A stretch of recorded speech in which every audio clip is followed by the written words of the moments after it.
મિત્રો સ્ટોરી સાંભળવા માટે આવ્યા છો? ચાલો સ્ટોરીની શરૂઆત કરી। મારું નામ સોનિયા છે। મારા લગ્નને થોડા જ દિવસો થયા હતા, પણ મારા પતિનું વર્તન મારી સાથે કંઈક અલગ જ હતું। તે હજી સુધી મારી પાસે આવ્યો ન હતો, કારણ કે તે જ્યારે રાતે આવતો ત્યારે તે લાઇટ બંધ કરીને રૂમમાં આવી જતો અને સવારે જ્યારે હું ઉઠતી એ પહેલા તે ઘરેથી નીકળી જતો। પછી મેં આ રાજ જાણવા માટે મારી જગ્યાએ મારી નણંદને દૂધમાં ઊંઘની ગોળી પીવડાવીને મારી જગ્યાએ સુવડાવી દીધી અને હું રૂમમાં સંતાઈ ગઈ। પણ મેં જ્યારે લાઇટ ચાલુ કરી તો મારી ચીસ નીકળી ગઈ। હું 3 કલાકથી મારા પતિના આવવાની રાહ જોઈ રહી હતી। બેસી બેસીને મારી કમરમાં દુખાવો થઈ રહ્યો હતો। રાતના 2 વાગી રહ્યા હતા। મારા તો હોશ ઉડી ગયા, કારણ કે આજે મારી સુહાગરાત હતી। આ સમયમાં પતિ પત્ની પોતાના જીવનની નવી શરૂઆત કરતા હોય છે, એકબીજાને ઘણા વાયદા કરતા હોય છે, જીવનભર સાથ નિભાવવાની કસમ ખાતા હોય છે। એવી રીતે મારે પણ મારા પતિની પાસે જવું હતું। મારી નાની બહેન મારા પતિના બહુ વખાણ કરતી હતી કે જીજુ બહુ સારા છે, એટલે મને પણ તેના સપના આવવા લાગ્યા। હું મારા પતિની રાહ જોઈ રહી હતી, પણ તેમ છતાં તે ન આવ્યા અને મને થયું કે હું બહાર જઈને જોઉં કે તે કયા છે। પણ બહાર જવું મને ગમતું ન હતું। હું ત્યાં એમ જ બેઠી બેઠી બેડ ઉપર માથું રાખીને સૂઈ ગઈ। ત્યાં અચાનક દરવાજો ખુલવાનો અવાજ આવ્યો। મેં ગભરાઈને આંખ ખોલી તો મારા રૂમમાં ખૂબ જ અંધારું હતું। મેં કીધું કે રૂમમાં કોણ છે, પણ મને કંઈ જવાબ ન આપ્યો અને મને કોઈના ચપ્પલનો અવાજ આવ્યો। મેં કીધું કે તમે છો કે? સાંભળો તો, મેં કીધું કે આ રૂમમાં આટલું બધું અંધારું શા માટે કરી નાખ્યું? મેં ઘણા બધા સવાલ કર્યા, પણ થોડીવાર પછી એક મર્દનો અવાજ આવ્યો અને તે બોલ્યો કે હા, હું છું, તમારો પતિ। આ સાંભળીને અચાનક મારો શ્વાસ અદ્ધર ચડી ગયો। પણ મને એમ હતું કે મારો પતિ જ મારા રૂમમાં આવ્યો હશે, પણ હવે મને શરમ આવતી હતી। પણ મને એ વાત નહોતી સમજાતી કે મારા પતિ મારા રૂમમાં આવીને અંધારું શા માટે કરી દેતા હતા। મને આ વાત થોડી અજીબ લાગતી હતી, નકર પહેલા તો તે ઘરમાં લાઇટ જ હતી ત્યારે મીણબત્તી લઈને આવતા હતા। ત્યાં અચાનક મારો પતિ મારી સામે આવ્યો અને મને કહેવા લાગ્યો કે મને માફ કરી દેજે, હું બહાર મારા મિત્રો સાથે હતો એટલે મારે આવવામાં મોડું થઈ ગયું અને મને લાગે છે કે તું અત્યારે સાવ થાકી ગઈ હશે, એટલે તારે સૂઈ જવું જોઈએ, કાલે આપણે વાત કરશું। મારો પતિ વાત કરતા કરતા બહુ અટકી જતો હતો। મને લાગતું હતું કે તેને કંઈક વાંધો હશે, બાકી તે ક્યારેય આવી રીતે બોલતા ન હતા। મને થયું તે મારાથી શરમાતો હશે। મને થયું કે તે મર્દ બનીને પણ મારી સાથે શરમાતો હતો। પછી મને મારી નાની બહેનની વાત યાદ આવી કે તે મને કહેતી હતી કે બહેન, મારા જીજુ બહુ શર્મિલા છે। મેં મારા પતિને કીધું કે તમે રૂમમાં આવો ત્યારે લાઇટ કેમ બંધ કરી દો છો? શું તમે મને જોવા નથી માંગતા?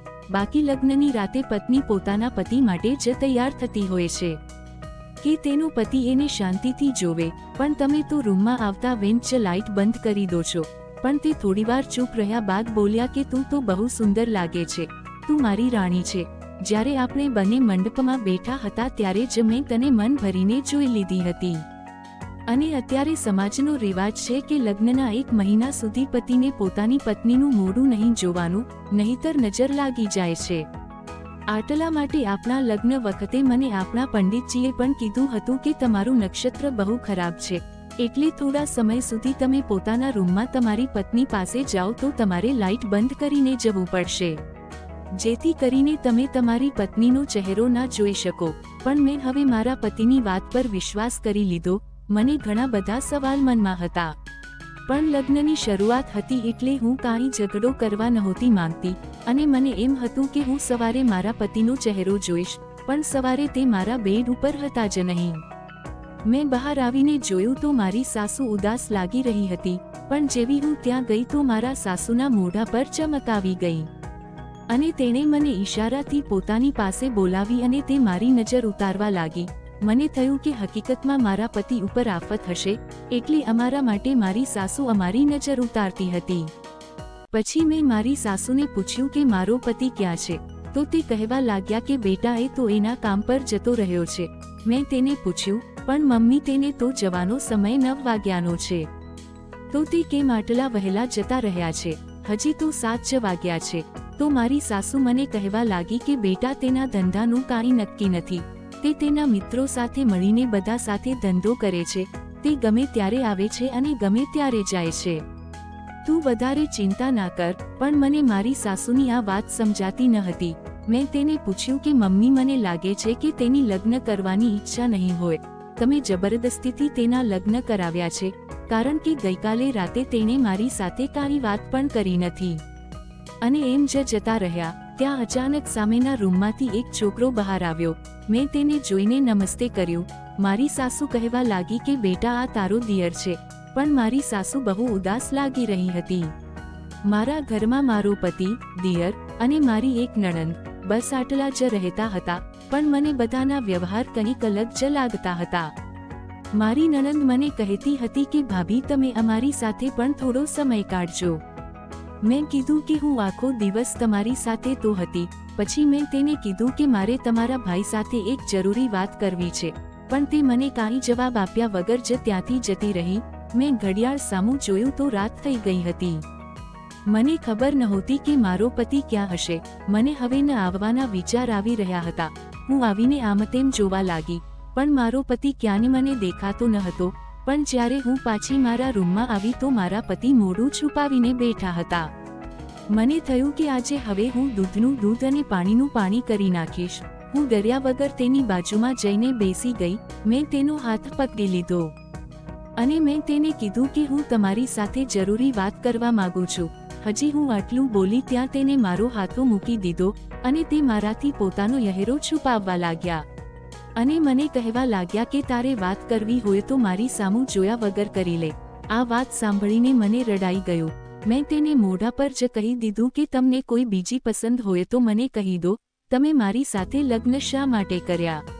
તો તે મને કહેવા લાગ્યો કે મને કોઈ બીજું પસંદ નથી. બસ આ મારી મજબૂરી છે. હું તમારો ચહેરો નહીં જોઈ શકું. મને હવે તેની આ વાત પર બહુ ગુસ્સો આવી રહ્યો હતો. તેની આવી તો કેવી મજબૂરી હતી કે તે મારી સાથે સરખી વાત પણ નહોતો કરતો અને મારી પાસે પણ નહોતો આવતો. દિવસો આમ જ વીતતા ગયા. મારો પતિ હંમેશા ઘરની બહાર જ રહેતો, પણ મને એવો અહેસાસ થતો હતો કે હું કોઈની જે નજરમાં છું. પણ જેવી હું આજુબાજુ જોતી તો ત્યાં કોઈ ન હોય. પણ એકવાર જ્યારે હું મારી સાસુને તેના રૂમમાં ચા આપવા ગઈ તો તે રૂમની અંદર ફોન ઉપર કોઈ સાથે વાત કરતા હતા. થોડીવારમાં તે વાતો સાંભળીને તે રડતા રડતા કોઈને વિનંતી કરી રહ્યા હતા અને મેં તેને પૂછ્યું કે તમને કાંઈ ચિંતા છે? તો તે મને કહેવા લાગ્યા કે ના બેટા, મારી નાની બહેન મારી સાથે નથી બોલતી. હું તેને મનાવવાની કોશિશ કરું છું, પણ આમાં હકીકત તો કંઈક અલગ જ હતી. એક દિવસ મારા સાસુની મોટી બહેન અમારા ઘરે આવી અને મારી સાસુને કહેવા લાગી કે તમારા નાના દીકરાની સગાઈ મારી બહેનપણીની દીકરી સાથે નક્કી કરી હતી, તો હવે તેના લગ્નને શું વાર છે?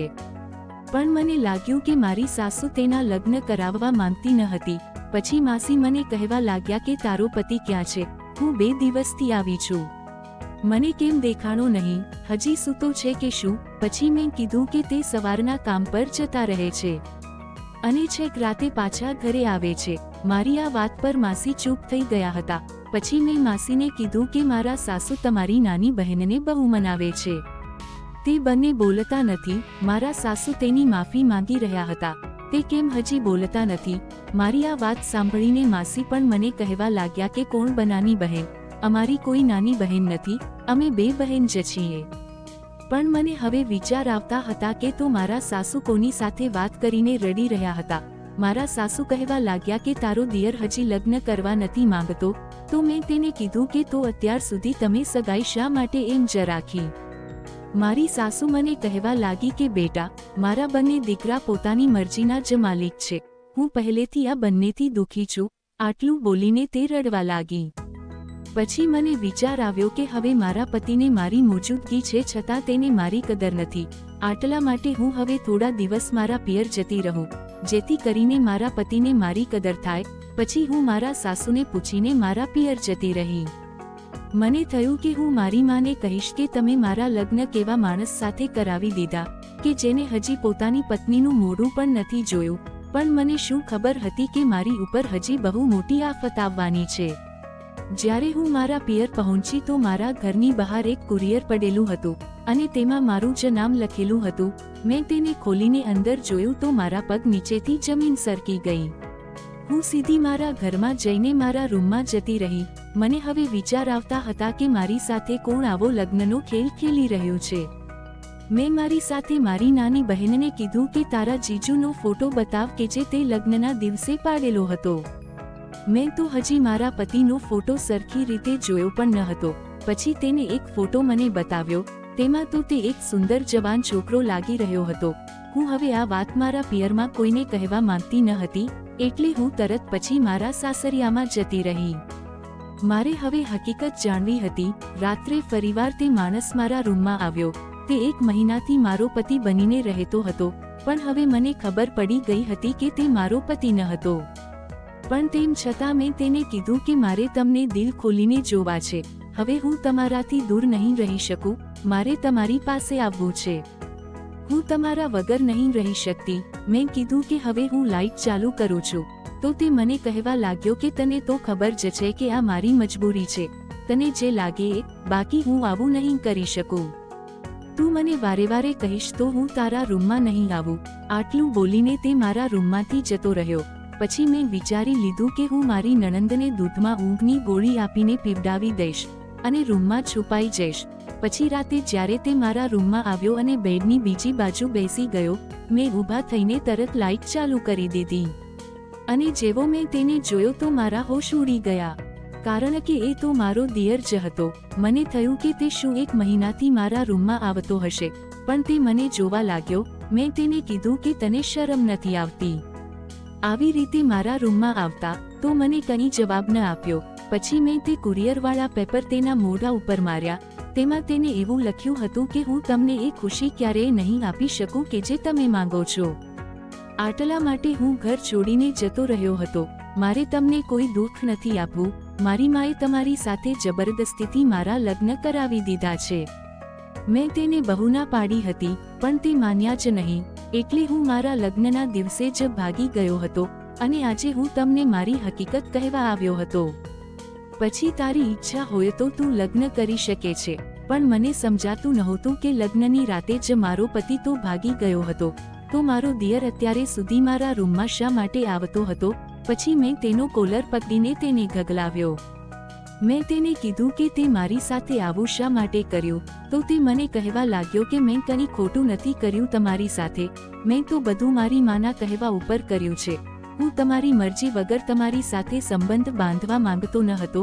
બાકી મારો મોટો ભાઈ તો લગ્નની રાતે જ ભાગી ગયો હતો. પણ મારી માં મને કહેતી હતી કે હું તમારી સાથે અંધારામાં સંબંધ બાંધું એટલે તમે માં બની જાવ અને મારો ભાઈ નામર્દ છે એની કોઈને ખબર ના પડે. એટલા માટે હું તમારા રૂમમાં આવતો, જેથી કોઈને શક ન થાય. બાકી મેં તમારી સાથે કંઈ ખોટું નથી કર્યું, તમે ચિંતા ના કરો.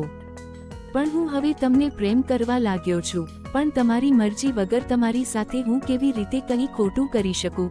પણ મેં તેને કીધું કે તમે બધાએ મને દગો કર્યો છે. હું ગુસ્સામાં આવીને ત્યાંથી ભાગી ગઈ અને મારા પિયર આવી ગઈ. એટલે મેં મજબૂરીમાં આવીને મારા દિયર સાથે લગ્ન કરી લીધા. તે તો મને બહુ પ્રેમ કરતો હતો. હવે હું પણ મારા દિયર સાથે બહુ ખુશ હતી, પણ મારો પતિ શરમના કારણે હજી સુધી ક્યારેય ઘરે પાછો નહોતો આવ્યો. મારી સાસુ આ વાતથી બહુ દુઃખી રહેતી અને તે કહેતી હતી કે બેટા, આ મારા કર્મોની જ સજા મને મળી રહી છે. મિત્રો, આ વિડીયો વિશે તમારું શું કહેવું છે? કમેન્ટમાં જરૂરથી જણાવજો. અને જો વિડીયો ગમ્યો હોય તો ચેનલને સબસ્ક્રાઇબ કરવાનું ન ભૂલતા મિત્રો. ધન્યવાદ.